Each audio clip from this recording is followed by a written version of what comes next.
good morning.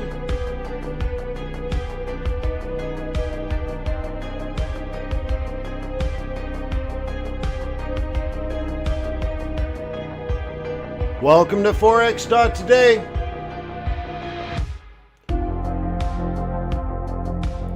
The YouTube community of more than 21,000 foreign exchange traders. We gather here today to conduct technical and fundamental analysis with the overriding goal of planning our trades for gold, oil, Bitcoin, dollar pairs, yen pairs, and whatever else that you want. Stock market.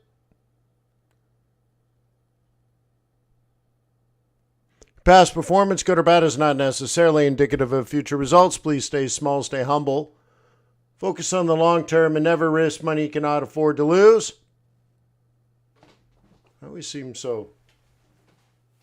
Yeah. Anyways, hey, my name is Wayne. I'm a currency trader just like you. I love trading. Yeah, boy. Love it. Used to be a venture capitalist, and that would take months to set up a deal and years to figure out if it was worth the effort. Well, with trading and investing in the financial markets, you're pretty much instant gratification. Right? Whether it's gain or pain, you're going to know pretty quickly whether it was worth the effort. So anyways, I love it. It's good. It's right. This is the best small business in the world. In fact, it's the purest small business in the world. You buy and sell money. Why do you have a restaurant? Why would you open up a restaurant? Yeah, okay, maybe you have a passion for food. Maybe you like cooking, yada, yada, yada. But ultimately, it all boils down to you're trying to make a buck. Well, why don't we just get to the buck part and forget the whole renting a restaurant, buying cooking equipment, pots and pans, staffing the kitchen, staffing the front of house, do the marketing, advertising, pay the landlord, all of that just so you can make a buck. Why don't you just buy and sell money? I mean, how hard can it be? You just have to know absolutely everything and then accurately predict the future every single day. What's the big deal? So anyways, right, that's what we do. So ask questions, get involved. Let me know how I can help. Okay? We share a passion here. Oh, the hair looks weird today, doesn't it? How's that? A little better? So anyways, let me know how it can help. We're a team, but in this relationship, I am a servant. So let me know how I can serve you better. Ciao. Yup. Okay, gold, oil, Bitcoin. All right. Hey, look at that. That's an interesting role reversal on the 1 minute. Yeah. Interesting. So we'll see what's going on. Boop, boop, skippity, scalpity of the gold. We'll see where this goes in the open. What do you think?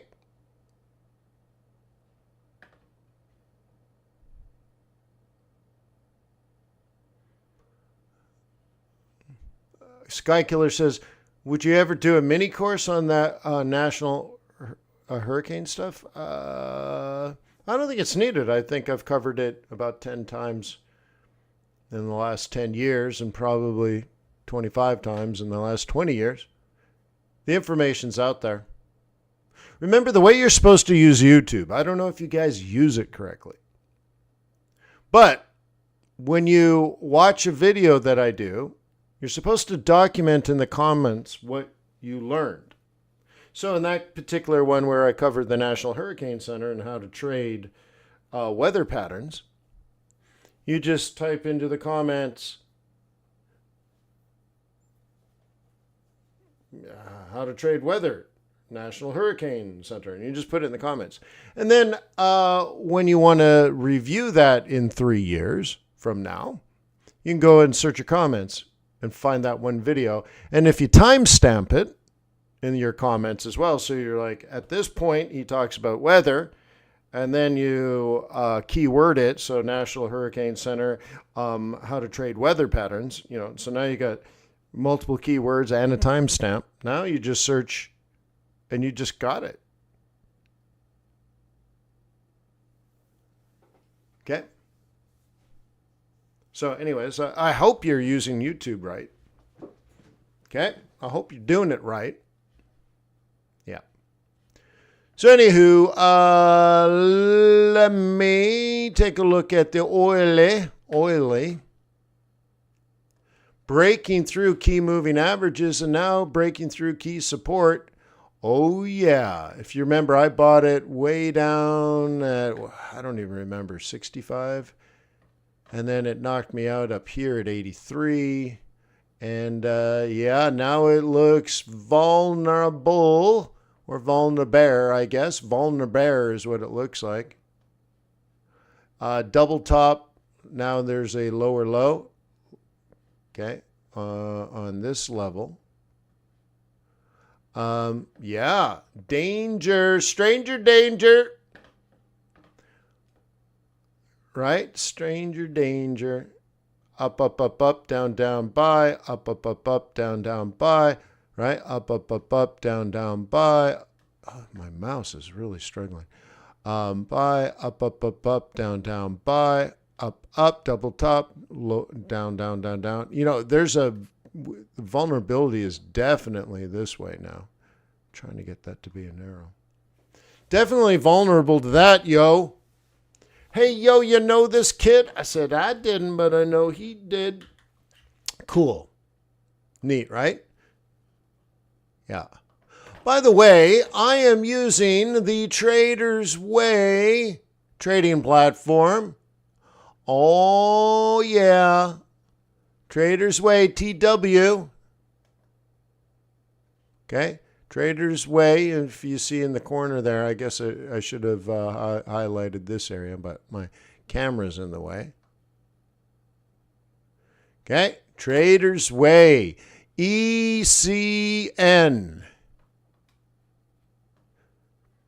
There's not a lot of ECNs in the world, but you want one. So you can go hunting, do your own due diligence, but start the process by checking out Trader's Way and see if they earn your loyalty and respect like they earned mine.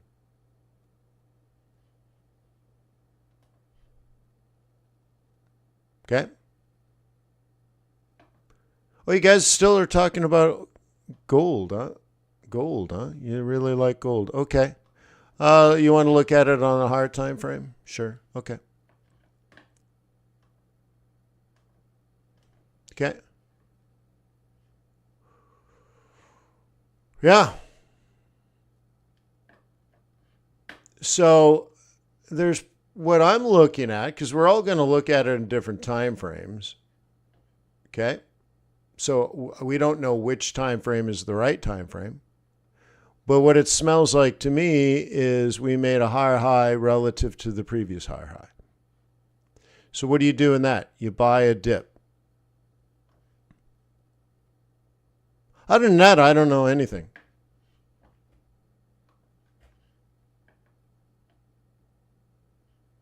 Okay. So it could fall a little bit more, take me out at break even, and I try again. If it falls even more than that, I walk away. But I'm in a situation where I can't lose money. So, you know, I'm not going to be exposed to that vulnerability. Okay. So that's fine. And also you have to understand we're in the summer now. I've changed the way I trade because market conditions have changed. And any one part of Investor Bootcamp already knows how to do all this. I cover it every single year.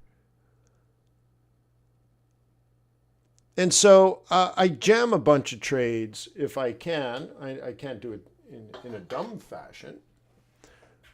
But I jam some trades in there and see what happens. Remember, we're shooting at rabbits. But we're also setting rabbit traps. So as soon as I get a higher high, and I could actually draw it this way to kind of make a different point. Okay, we got a higher low. If you want to do it that way, let's get rid of this. Get rid of this. All right. So I have a higher high and a higher low. So I want to buy a dip, right? Yeah. And I bought it at first level of support. Is it a good level? No, I'm not looking for perfection here. I'm just trying to make money. Okay? Got to eat, you know. And if it drops a little more, and I already have it marked out from previous, I'm already going to buy it there. So I have a plan A and a plan B. What's the big deal? You think it's coming down. Okay, yeah, so you're thinking what, head and shoulders? Yeah, well, I got plenty of upside before we get there. So that might happen, sure. Don't disagree with it. I still need to make money today. Huh? Got to eat. So right now, I can't lose money. So, I'm just setting up traps. I don't know if I'm going to catch a rabbit, but I better be out there setting traps. You see? Different attitude, completely different attitude. And so, this is a giant maybe now. Did it make a higher high? No. Is that a concern? For sure. Yeah. Yeah. I missed my opportunity yesterday. I should have bought it down here, but instead I did gold. Oh, well. Okay. Can't get them all.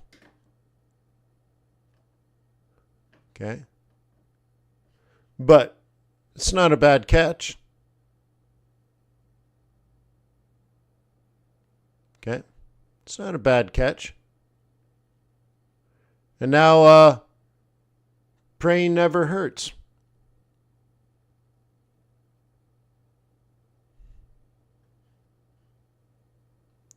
Cool, right? What do you think?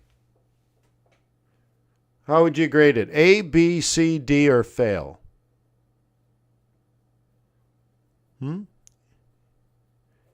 A, B, C, D, or fail?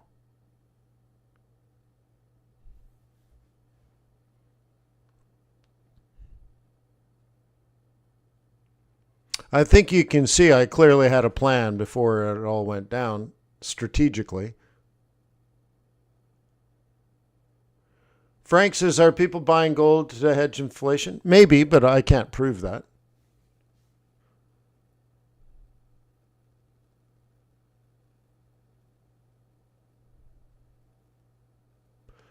GDP hasn't gone up at all since pre-COVID? What do you mean?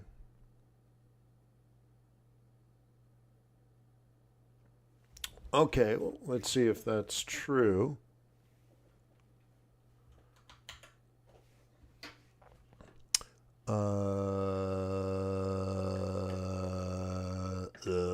Here we go. Okay, let's see if that's true. By the way, look at my analysis.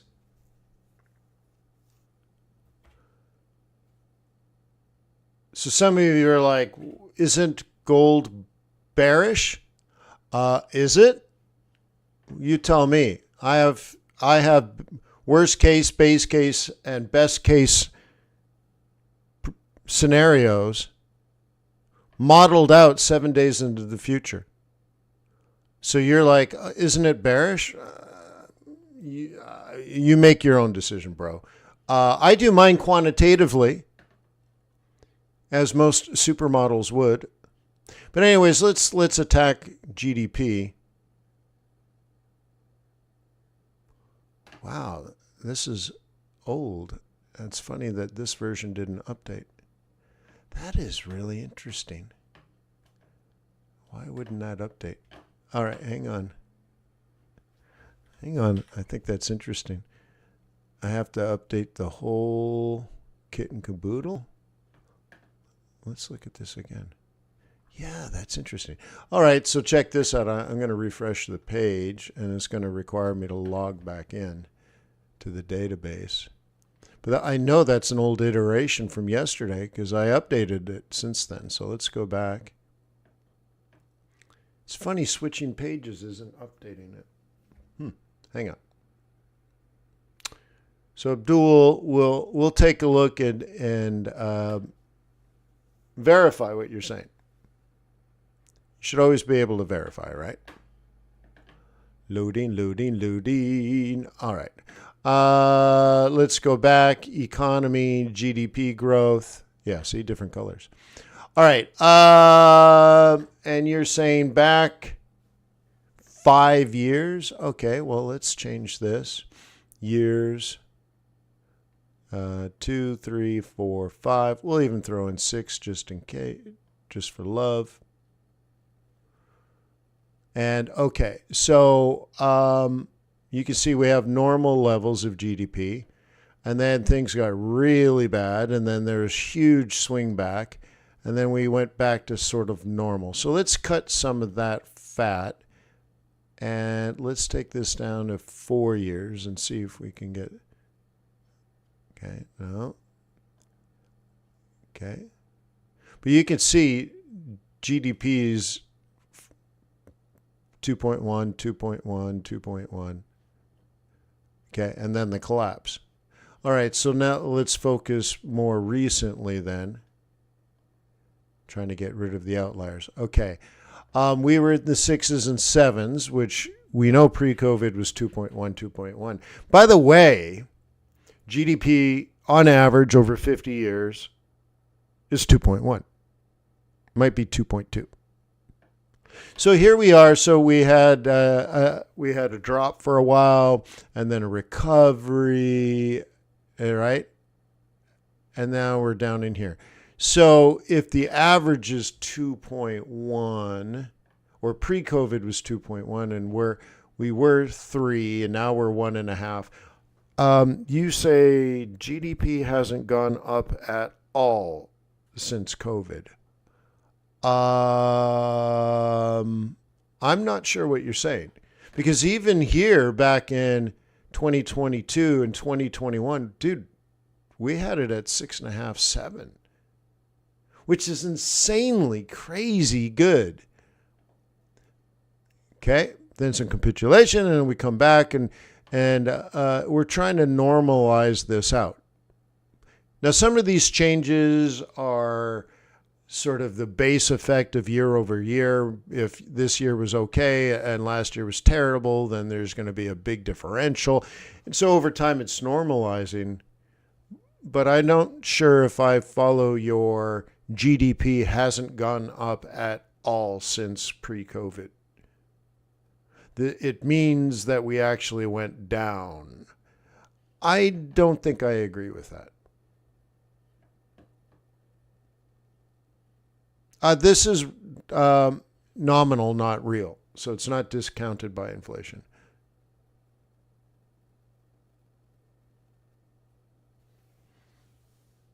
Okay, so you're talking about real. You have to say real GDP. And I'm not even sure if that's completely true, but whatever. I think a lot of people would argue against it because the Fed added $5 trillion. The federal government added $5 trillion. And you're saying there's no growth. I think, in fact, there's insane levels of growth, and that's the problem. The Fed has removed a couple of trillion, but the federal government has removed nothing. So, but if you're saying, well, we're printing 1.3 nominal and we have or let's say 1.5 nominal and 3.0 inflation, therefore we have negative in real growth. Okay, yeah, but you got to frame it much better.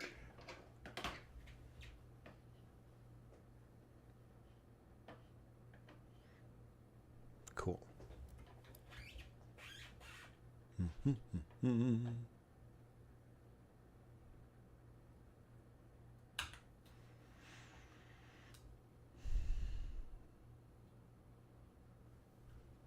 Hidden depression. No, it's not quite right.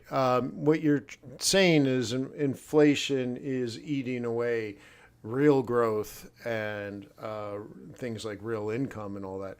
But a hidden depression, no, now you're being, I mean, that's gross hyperbole. So, you know, yeah, no, no, that's very, very extreme. All right. All right. All right. All right. All right. All right. Okay. So stock market. Okay. Still climbing the stairway to heaven. Okay. Everything above that is continuing to be bullish, kicking off of a moving average.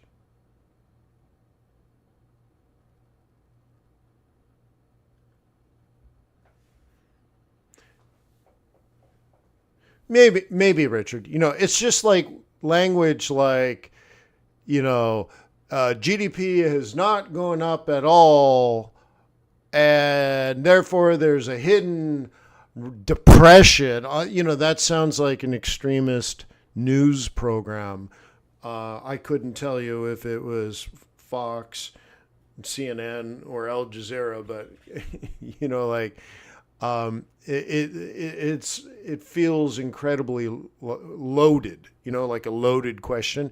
It seems like loaded analysis. You're like, ugh. Yeah, no, just talk about real GDP, and that's that. Yeah, you're like, okay, well, when adjusted for inflation, yeah, real GDP is negative. Okay, great. Yeah, so it's just a calculation, right? But you don't want to be, you know, more than that. Yeah. All right. Anyways, so right now, what's kicking here is this little level here.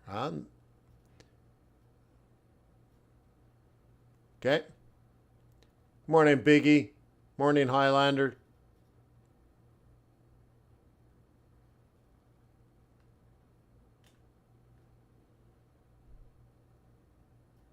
Cool. So Brent coming down hard, oil coming down hard. Yeah. On QuantBox, well, I'll leave it to you should watch the QuantBox videos. I haven't been uploading them for a while. I keep forgetting. I guess if you want the information, like if you want to know about oil fundamentally, you should pay the $79. How about that? We clearly know what's going on here. All right. So yeah, some gold and silver, maybe Bitcoin, still kind of hanging in there. You know, still not attacking my analysis there. So, but look how clearly Brent is coming down. Yeah. So radical, definitely on the 1 hour, definitely bearish. I mean, just wonderful trading ops, huh?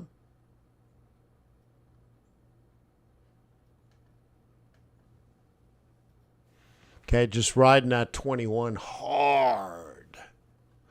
Okay, yeah.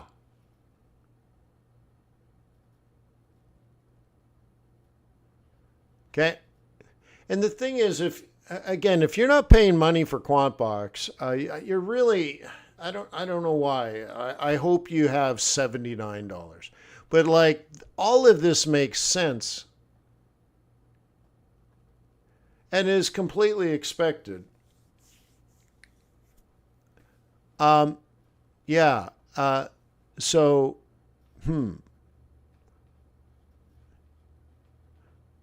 it's just, this is stuff that you should know. That's all. Okay.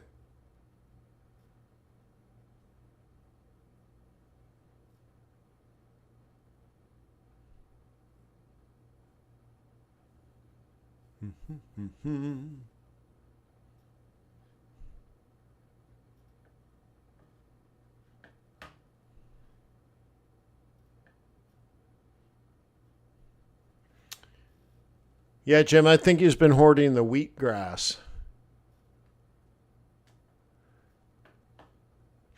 All right, so Aussie dollar up, and this is the counter trend trade, and then this is the support, so I think that's still in play.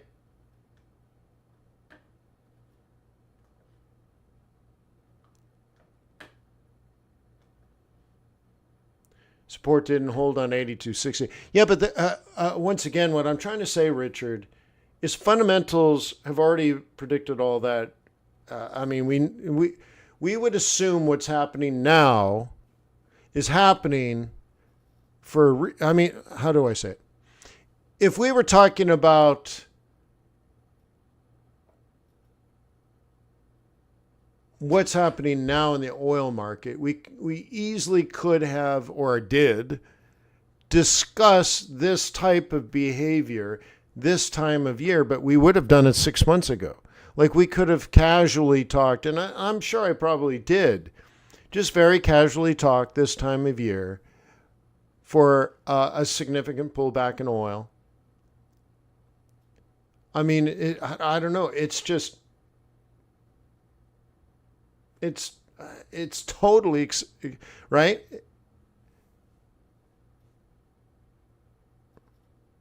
Right? Like, I don't know. Once again, we shouldn't be talking about if 82.60 is going to hold. That smells like a bull buying more than a dip.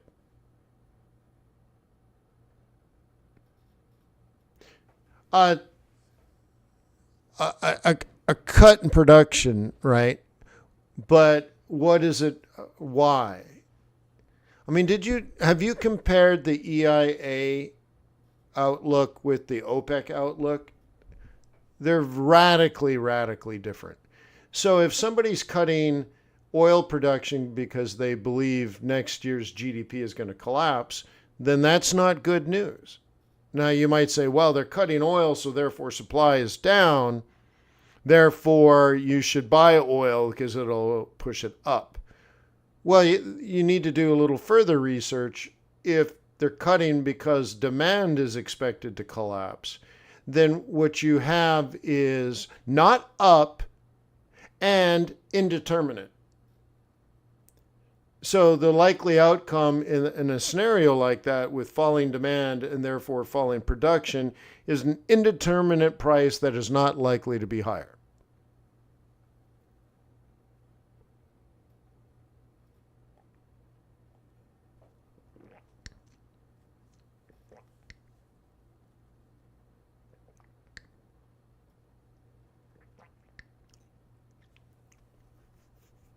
You see what I'm talking about?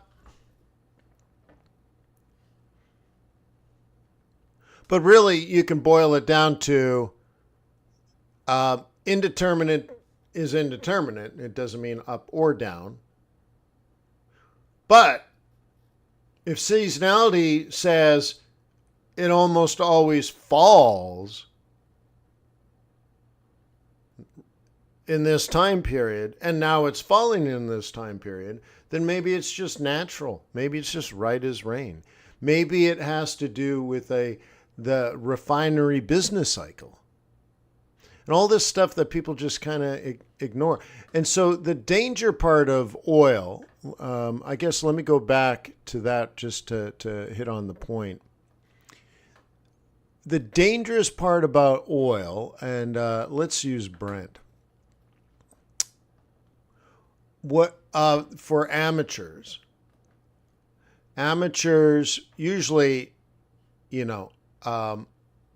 particular, if they were bullish before, they might have been buying on the way down. And then, of course, as soon as it falls that far, they exit, right? But I think we started buying it here, right? And then we bought some more here, and I bought some more here. Do you guys recall all of this stuff?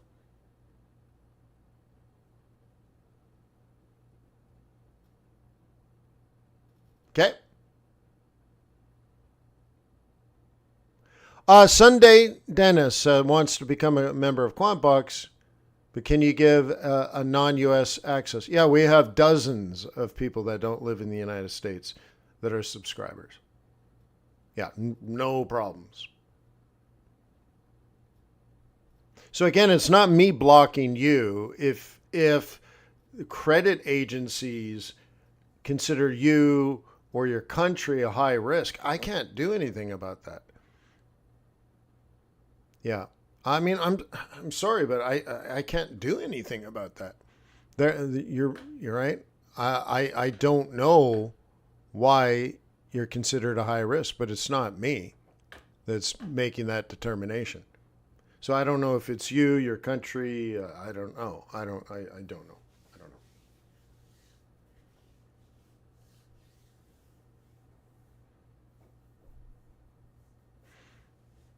But it's not me. Okay. Anyways, okay. So here's the thing. Okay. This is what usually happens this time of year. You know what usually happens now? So what's pretty classic is retail buys on the way down, and then they exit, and then they sell because they want to do this, right? You're like, isn't that a role reversal? Yeah, if you ignore the entire refinery business, but whatever, you're just technical. But that doesn't make sense to me either, fundamentally. So here's the thing. A pure technician, might be stubborn and they keep trying to buy it. And then they buy it here and they try, this kind of stuff. And they just keep trying to buy it. But once again, you're applying a bullish technical strategies into something which is typically bearish. It's usually bearish this time of year. But I only have 20 years of data on QuantBox. 20 years ago, we studied 50 years of EIA data that also suggests the same thing. And so, like, when you have fundamentals, it doesn't predict the future because every year is different. But we do know the business norms or the norms of capital flows around the world, going back 5 years and 20 years. And what it does is it helps you prepare for probability changes.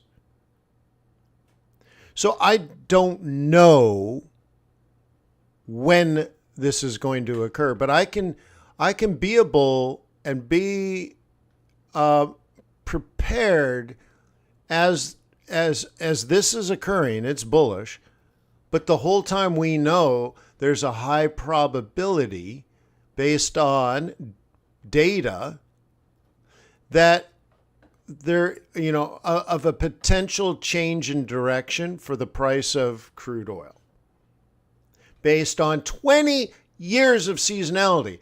And it usually happens somewhere in this box. So when, or even if, but in this case it did actually happen, if you get a double top, you should be concerned. If you get a double top and a lower low, you should be extremely concerned. If you're a technician, you're just going to buy it because you think it's going to go up because it's been going up. Well, you're missing the business cycle of oil.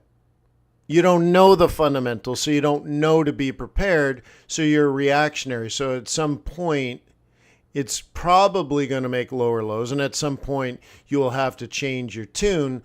But what's pretty typical is, you don't short here, and then you start shorting here, and then you don't buy here, but you short here, and then it's, and then you're late to this party. So at some point, okay, you get in late, and then you don't change direction. So now you're buying these dips, and now it's coming down. And over long periods of time, what you'll find is you'll lose money here, and you lose money here, and what you get is the middle. That's what your take home is. The question is, when your profits are in the middle of trends, because you're not anticipating the change.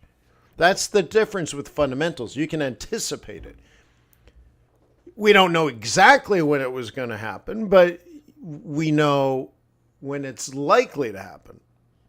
And so if these are losses, and then these are losses, okay, are these winners greater? Okay, are these winners greater than the loss minus the loss?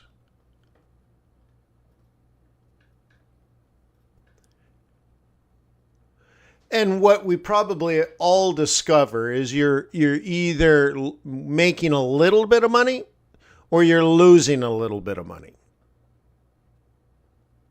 And that's the mediocrity, isn't it?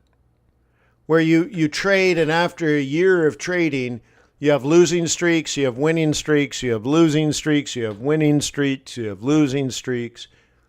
And you get very frustrated, and you're basically, wow, sorry, my mouse is crazy. You're basically a break-even trader, right? And I think we've all gotten to that point in our career at some time when you're really good at technical analysis, which shows you there's a trend, but not until after it's happened. And then the trend reverses and you recognize it, but not until after it's happened. And I remember when I got to that point, I got really frustrated because I'm like, how come I can't tell when they're going to reverse? Pivot points helped a lot, for sure. But I got very, very, very, very, very frustrated not knowing. Okay. And the first time I did any true quantitative analysis, a dear friend, Kurt Worley, who has now passed away, but a true friend and a coach at FX Bootcamp for, 5 years. He had a master's degree in applied statistics, so he was our first quant, and he did a lot of projects for us. And I think the very first quantitative project I had him do was go back through 50 years of EIA oil supply data and create, I didn't really know it was even called that, but a seasonality chart going back 50 years. And when we did that, we found out somewhere around here, oil prices changed from bullish to bearish.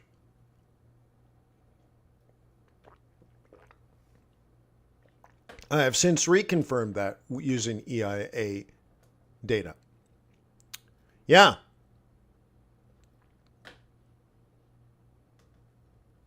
Okay.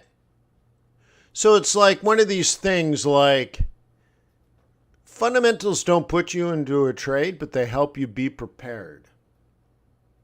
They're very, very, very, very helpful.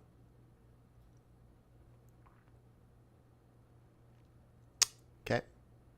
Anyways, very cool stuff. Cool beans. Let's go to the dollar pairs and yen pairs. Are you guys okay with that?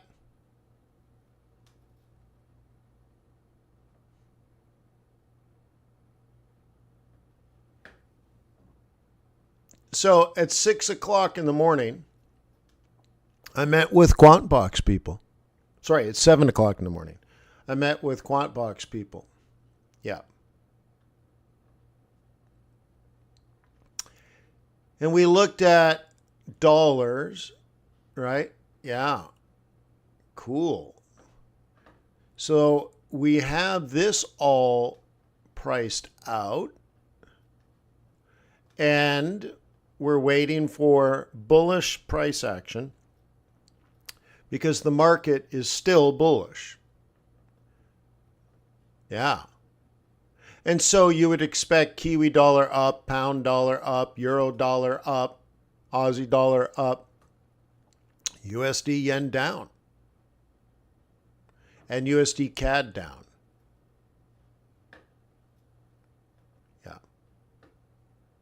Now, if we go here, this green zone is the buy zone for the day.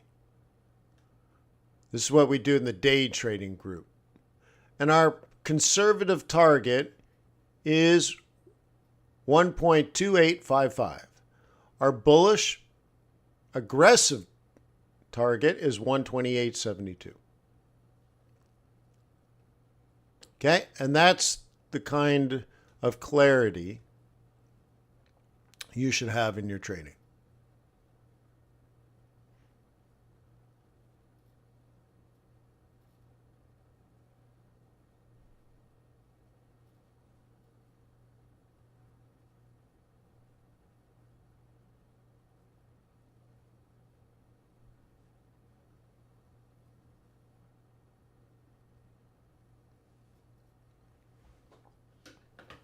Right? It's cool, right? Oh, it's beautiful. I'm telling you. When you combine technical and fundamental analysis together, you're going to become a complete trader.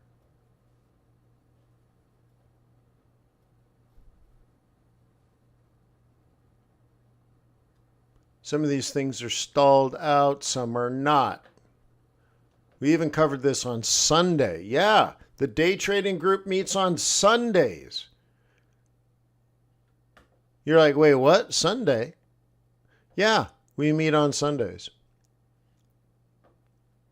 That's how serious we are. We meet on Sundays. When most people are watching sports or something, I don't know. We are reviewing our charts. It's really cool. Okay, so it came down to our little buy zone, and we did this on Sunday. Came down to our little buy zone, and now has launched. Huh? What do you think of that?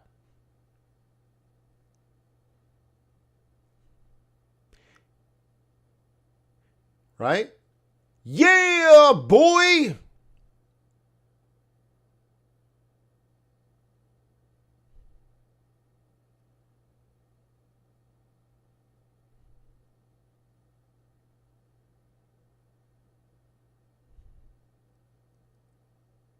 No, CPI is on Thursday, Richard. PCE is at the end of the month. What do you think, everybody? Don't you love trading? Okay. If you bought my book, you know that this whole entire time, this chart's been bullish. I give you a very simple technique to determine whether it's bullish or bearish. Oh, it's bullish. There's no doubt. And so look how beautiful, we have, right? That would be the strategy.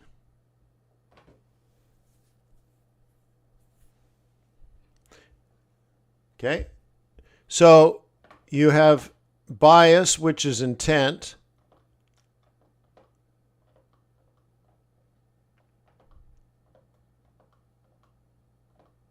Okay?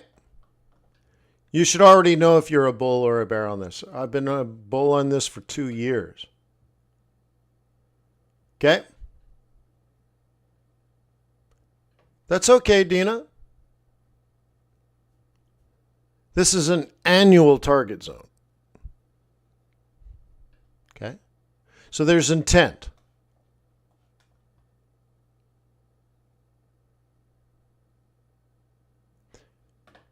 Okay, now strategy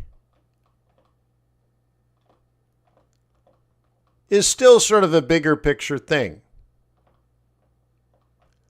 Okay, what that means is your strategy is as long as it makes higher highs, you're going to buy pullbacks to the moving averages, which is the whole focus of my book, right? Well, 2/3 of the focus of my book. Yeah. India. Cool. What part of India? Okay. And now tactics have to do with when precisely do you pull the trigger? Okay. But you can overthink your tactics a lot, especially if your stops are too close.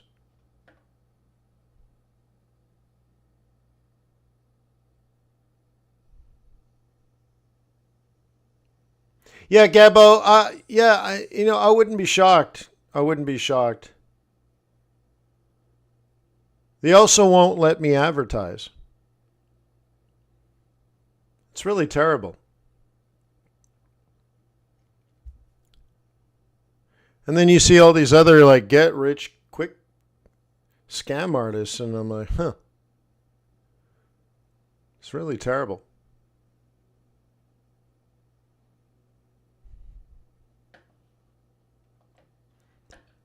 Okay, let's talk about this issue here.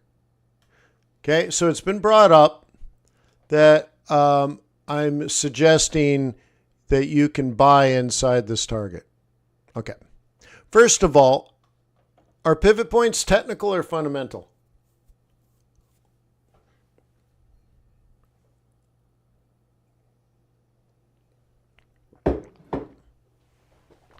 Well, thank you, Richard. I appreciate that.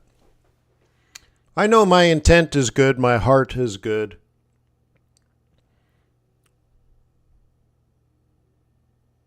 From my point of view, that's how I feel. Okay. All right. Pivot points. Annual pivot points. Are they technical or fundamental?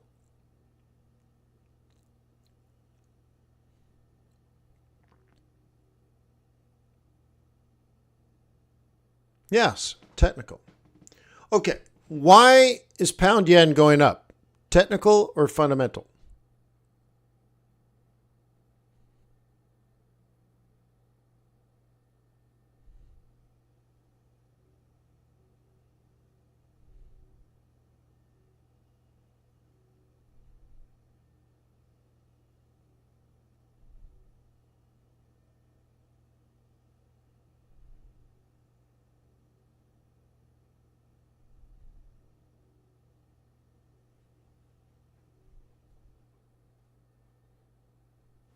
Right, fundamental.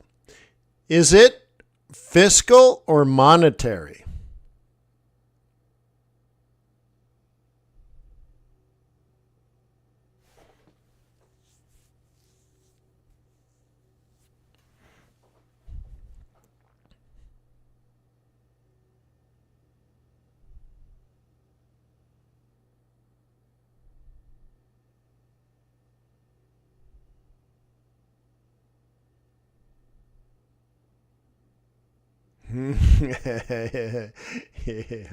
Yeah, monetary, which means it's not the government, it's the central bank. All right.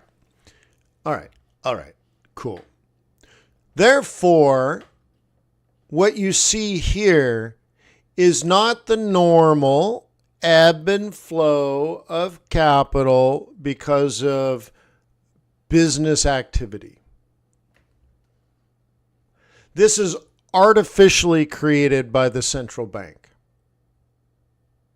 And this kills things like seasonality. Although you can see early in the year is typically up, then more down, in particular at the end, and then up, and then down, okay, in particular at the end, and then up, and then down, and then up. So we know somewhere a down is probably going to happen, but it looks like it happens pretty late in the year, huh? And we're nowhere near that. All right, so let's talk about that. Last year when we were in this monetary policy, okay, because it's been happening since about 2 years. So we went higher than usual. We went to M5, not M4, not R2, M5, which is funny because I actually don't give two hoots about M5. So I'm not going to make a big deal out of M5, but it clearly was M5. I mean, would you agree? We went 3 weeks and we never got above M5. Somebody knew about that, right?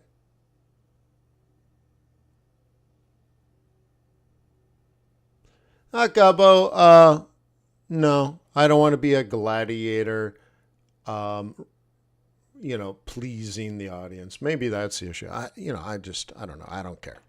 But anyways, going back to this, something's going on. But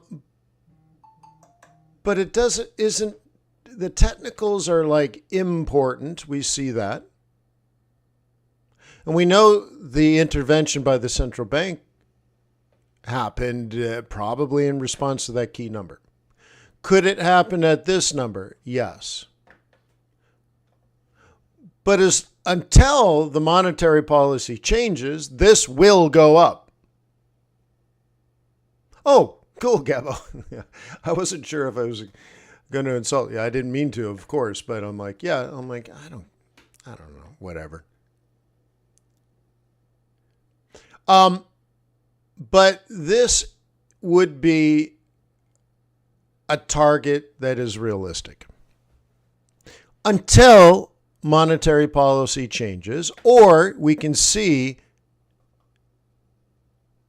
we're closer to the end of the year. Basically, you run out of time to make the trade, right? And that would be here. Wouldn't you agree? How many people agree with this blue box that somewhere in there we should probably be ready for like 10 weeks of down? Dude, that's not a small amount of time. These are weekly candles. How many people would agree with this blue box?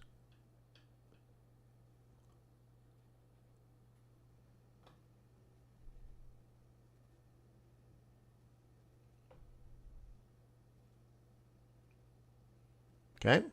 I want you to actually answer it because it's important to your own psychology. Okay?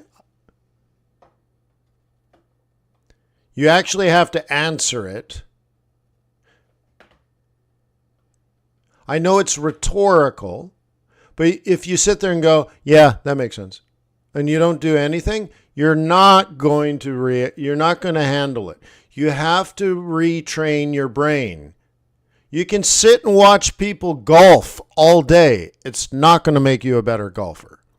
So in this case, what we're talking about is a very psychological aspect of being a trader. And so you have to retrain your brain, since psychology is almost 80% of the game. So you have to think about it. Then you have to agree about it. Then you have to convert it into language. Yes, I agree. And then you have to convert it into typing the right words on your keyboard. And you need to take the risk of looking stupid in front of other YouTubers. I mean, I don't know why you would care. But nonetheless, you run the risk of shame, which means emotions now are tied to this, right?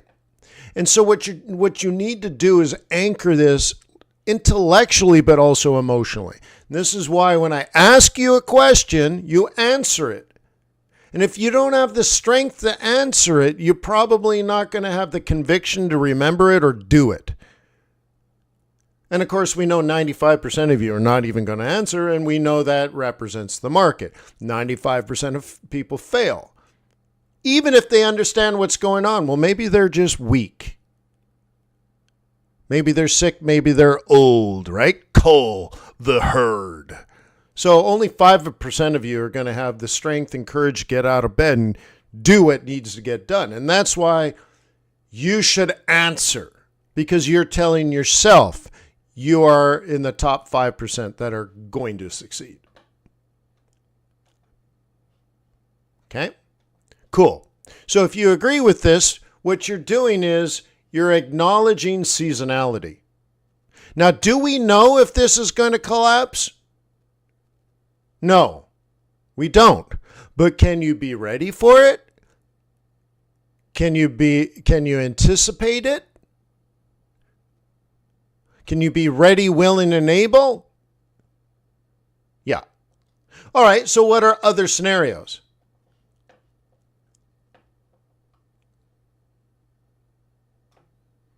Okay.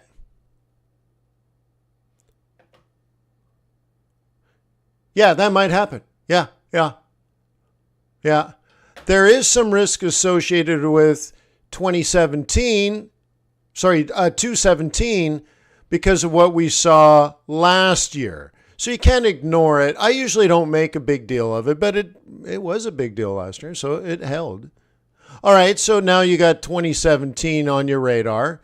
You got 207, 217, and then your ultimate target is 227. Oh, good, 1,000 pips between each. Okay. So I think it was a Gabby that said something. Well, that I'm buying in the target zone. Yeah, well, I'm also adjusting my sight. I remember reading about a sniper in Afghanistan, and he saw a bad guy, but the bad guy was on the other mountain. And he takes a shot, and the bullet can't even reach the bad guy because it's so far away. It's like over a mile away, right? And so he adjusts the scope, and he gives it a click, click, click, click. Right? And he gives it several dots, which means now when he aims, he's actually aiming high and he's going to lob it out there. And once again, boom, it lands near the bad guy. So now he has to aim the rifle and he can't even see the target anymore. And so he's aiming it looks like 12 feet above the bad guy and lobs the bullet over there and remarkably hits the guy's backpack. And the guy is looking around like, what the hell? Did somebody just shoot my backpack? I'm like, dude, you should run. But anyways, the bad guy didn't run. So on the fourth shot, yeah, the threat was removed. Yeah. The point here is you adjust. You have your normal rules of engagement, and then you have reality. They're so far away that gravity impacts the flight of the bullet. The direction of the wind, which can be multiple directions on a distance like that, and the Coriolis effect. Does anyone know the Coriolis effect? You have to adjust for the rotation of the Earth because it takes so long for the bullet to go that far that the Earth is moved an inch. Because the Earth is spinning 25,000 miles an hour. Yeah. And that's a lot of kilometers, by the way. So anyways, holy smokes, huh? So, I'm going to adjust. This is the normal target. But we know we have something unusual happening over the last couple of years that accelerates the up, and that is the monetary policy of the Bank of Japan. So I'm going to adjust. And I have three prices I'm interested in. 207, 217, 227. And I also have a time factor. So we have prices here, and then we have a time factor. I have until the fourth quarter.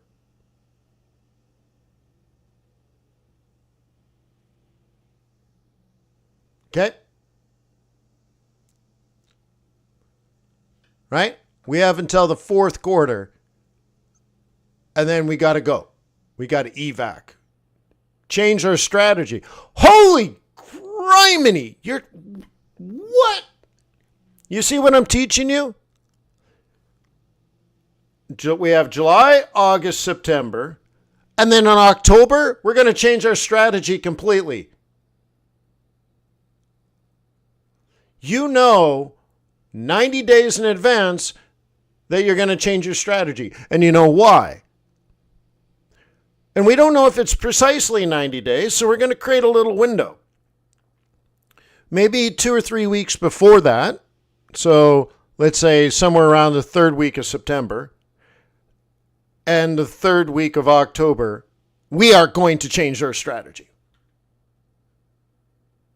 We don't know precisely when, but we will be RWA. Ready, willing, and able. And everybody else is an amateur, and they probably lose money at the end of the year. And that's the difference. Okay, Veritas. You are Illuminati because you know. Right? In the old language, it wasn't knowledge, it was truth from knowing. Truth because you have the information. Truth because you have the data. You simply know what the other 95% don't know. But that also puts a responsibility on your shoulder to take care of yourself and your money, your family and your money, your friends and their money, your neighbors and their money, your community and their money. You have a responsibility to take care. You are the shepherd, right? They're the sheep and they're surrounded by wolves. So remember, with this power comes great responsibility. So use it wisely and use it for justice and good. So stay close. Stay close to me. I have a lot of changes coming along. Don't freak out. A lot of changes are going to happen in the next 6 months. Don't freak out because everything's good. But lots of people freak out when there's change. Please don't freak out. Stay with me. Stay close. I'll make a difference. You will improve and you will make a difference. That is the simple goal. And if YouTube doesn't want to promote this, good. Well, they're not making the world a better place. Okay? Yeah. So let's make the world a better place. Huh? The Mr. Beast of Forex and futures and commodities. And yeah. Yeah. Let's buy a tropical island and give it away for free. Yeah. Well, dude, that Mr. Beast is crazy good, right? But for all these get rich quick idiots on YouTube, I don't know why they get promoted. It's terrible, isn't it? Okay. Now, the next question is, similar, same logic as you explained for WTI? Yes, you have to know all of this for everything. You can't be Illuminati and yet trade oil and you're in the dark. You want to know absolutely everything. I recommended to somebody in my day trading group recently who wanted to trade oil and maybe even full time. I'm like, you need to get a job and work at a refinery or an oil production facility and do it for a year. Get inside knowledge and information, or go to oil and gas conferences. Go meet people that are in the oil and gas industry. What do they talk about? What government policies are being enacted? How are they recruiting, from universities? Dude, know everything. And the only way you can do it is specialize and then broaden out. I don't think you should trade everything. Like in my book, I said there are a couple of mistakes that people make. They just trade everything like it's the same. It doesn't matter if it's natural gas or pound yen. They're like, whatever, it's a chart, bro. Okay, that's dumb. The second thing is they trade euro dollar every day. That's also dumb.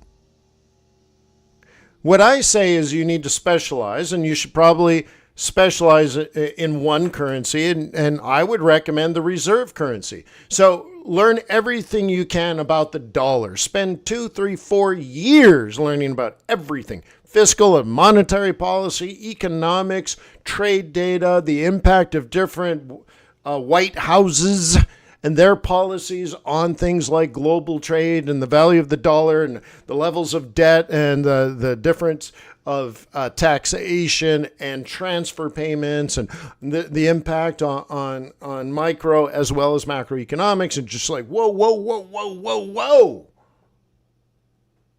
And then do that for gold or oil or Bitcoin.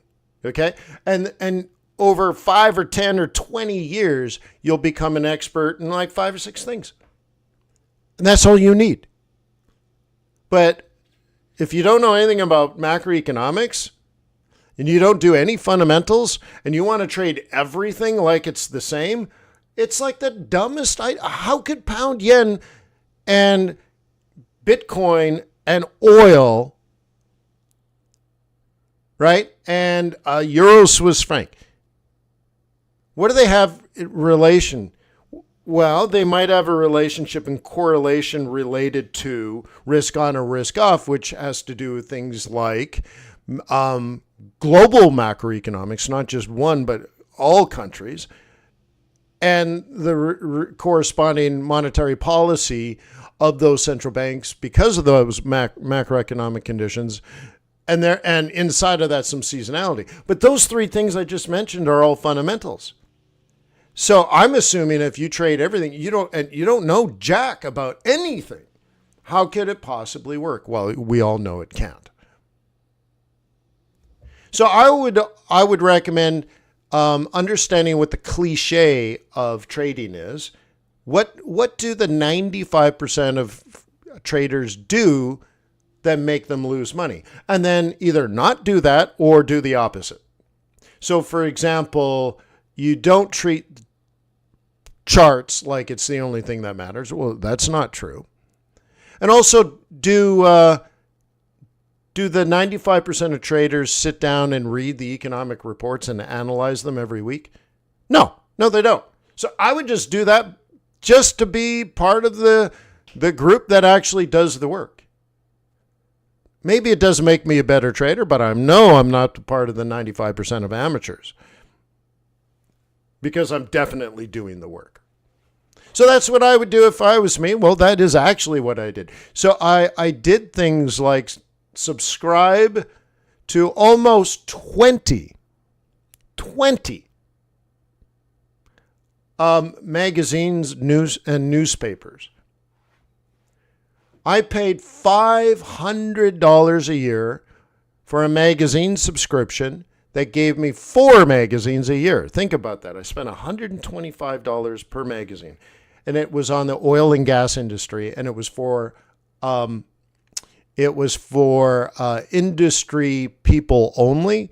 So I think I might have told a fib and told them I was an oil executive at the Wayne McDonald Oil Company or something. But I got my way in, and I would just read it. Or Import Export Magazine. I was a subscriber, or my company was a subscriber when I was a venture capitalist. So I knew that one was good. Right? I had newspapers flown in from Japan, and I would read Japanese newspapers. I wanted to know what their thoughts on their economics were, or their thoughts on their politics, in a way that wasn't the same, because later on I found the United States, you had Investor Business Daily, you had the Wall Street Journal, you had the Financial Times, and then I realized that they were just reprinting Reuters press releases and doing very little research themselves. But at least I read these things and found out that they were not a good source of information, but there was nothing. Remember, in my day when there was nobody to turn to, there was no YouTube. It hadn't been invented yet. There were no coaches, no gurus, no nothing. That's the degree that I went to have the knowledge. Yeah. So like it always astounds me, like in my early days, if I spent something like, $800 a month subscribing to magazines and newspapers just to stay informed, or my charting package costs $300 a month just to have charts, and it costs $10,000 to build a computer that would have 3 screens on it. And I'm like, dude, for $200 or $300 a month, you can run a hedge fund out of your home office now. And you're like, I don't want to spend that. I'm like, dude, Quantbox is $79 a month. TradeOurs is like $79 a month. You should sign up for both. No. So the cost of doing business in the United States as a small hedge fund has dropped from, tens of thousands of dollars a month to now a few $100s a month. Now, when I say tens of thousands, it's because, my audits cost, and that's when I'm trading other people's money and stuff. Audits cost, I don't know, $100,000 and all that kind of stuff. So let's get rid of all that. If you're just going to trade your own money, the basics of having a good computer and having good tools like a chart you can trade on, right? And having multiple screens and having good research. So I think the Commitment of Traders report cost me $150 a month to get that visually. Now that's just a page inside a quant box. Really, it cost me thousands and thousands and thousands of dollars to just trade my own money out of my home office. And now you can do it for $300. Not 6,000, 300. So it always astonishes me when some people are like, "No, I don't really want to do it." I'm like, wow, it's from my perspective and your perspective is so far off. I'm like, wow, man. So I hope many of you see the value that's being done. Something that costs a lot of money to develop and costs hardly anything for you to have is such an opportunity to do things like seasonality. Many services charge $50 to $80 to $100 a month just so that you know that these blue boxes exist. So you can go hire them for $50, $60, $70, $80 a month. There's 2 or 3 different services that I've paid money to, that I paid annual memberships to. Well, now it's just in QuantBox included. Like, just that alone is pretty much the whole entire cost, right? Like, so I hope you get excited about the integration of these things like training and coaching and fundamentals and technicals all into one research and research platform, if you want to think of it that way. It should be an absolute, total, radical game changer to your career. You're going to turn trading, financial markets from a hobby to a career. And it'll be $300 a month. That's it. Oh my gosh. Okay? Oh my gosh. And again, if I duct taped all that together into separate stuff 20 years ago, I'm telling you, it's 10 times cheaper. You're paying 10 cents on the dollar. And it really might even be 5 cents on the dollar for what it used to be. Yeah. So I hope you stick close and stay with me, because we're going to make a difference. You see that? And we're going to start by making a difference.